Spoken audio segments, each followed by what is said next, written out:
Je suis quasiment un autodidacte. Et un autodidacte, c'est quelqu'un qui a beaucoup de volonté, mais qui perd beaucoup de temps.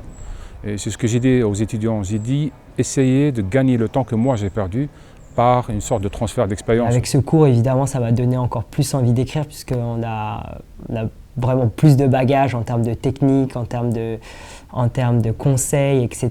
C'était pas tellement une ambiance de fan club. C'était assez... Il y avait beaucoup de gens qui commentaient et qui étaient assez critiques vis-à-vis des conseils qu'ils nous donnaient. Ce semestre-là m'a permis de réfléchir sur des situations de narration et surtout de trouver des clés de narration nouvelles. Et c'est ça qui était aussi intéressant, c'était beaucoup de dialogue. Certains d'entre eux voudront peut-être être écrivains, sont peut-être déjà écrivains d'ailleurs, je ne sais pas.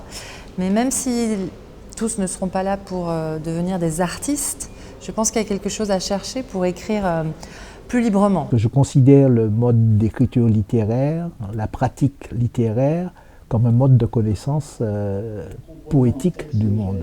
Un mode de connaissance poétique qui est aussi important que toute l'expertise scientifique. Les premières histoires que j'ai écrites, j'avais 7-8 ans, ça remonte très très loin.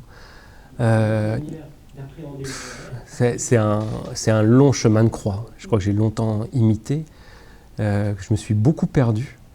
J'ai manqué de maîtres à côté de moi qui me disent non, tu fais fausse route. Et finalement, toutes les fausses pistes, tous les cul-de-sac, j'y suis allé. Et j'ai fait marche arrière pour retrouver ma voix. We're all very happy to have millions of readers in continental Europe, and we're embarrassed that our country is saying we don't want to be part of Europe, we don't want to be in your club, we're okay on our own. And we wanted to make this tour to say to our readers, we still love you. To me, a novel is one of the most useful tools that we have for interrogating the world and understanding the present in a deeper and more rounded way than we're able to do through journalism or sociology.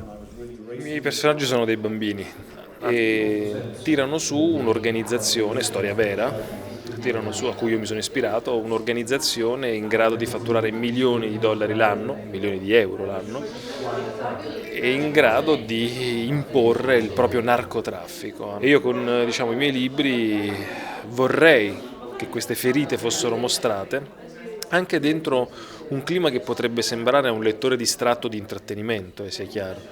Ma il mio obiettivo è forse troppo ambizioso, ma quello di illuminare l'ombra. Sciences Po.